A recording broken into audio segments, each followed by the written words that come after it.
आजचा व्हिडिओ हा मी घरी नाही तर कामावरती जिकडे मी होम कुक म्हणून काम करते तिकडे मी बनवलेला आहे। हॅलो फॅमिली, तर मी आज 15 जणांसाठी इथे जेवण बनवणार आहे कामावरती। तर मी कसं मॅनेज करते, कसं बनवते, चला तर मग पाहूयात।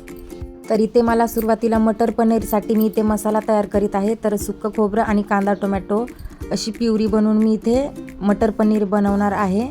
तसेच मला लांब लांब कांदा कट करून क्रिस्पी अशी कांदा भजी बनवायची आहे। कांदा भजी मी शेवटी बनवणार आहे, पण मी अगोदरच तयारी करून ठेवणार आहे इथे।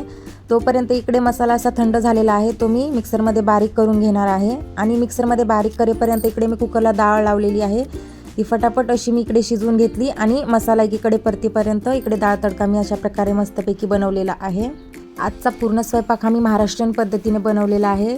तर पटापट इकडे चपाती, जिरा राईस आणि इकडे मी भजी तळण्यासाठी आता तेल गरम करायला ठेवलेलं आहे आणि अर्धी चपाती थोडीशी बाकी आहे। तर इकडे अशा प्रकारे मी मस्तपैकी मटार पनीर बनवून घेतलेलं आहे। 2 कढईमध्ये मी मटार पनीर काढून ठेवलेलं आहे आणि डाळ तडका, पापड, आता इथे गरमागरम भजी जेवणाच्या 10-15 मिनिटं अगोदर मी भजी इकडे घेतलेली आहेत बनवायला, कारण भजी कशी गरम गरमच खायला मज्जा येते।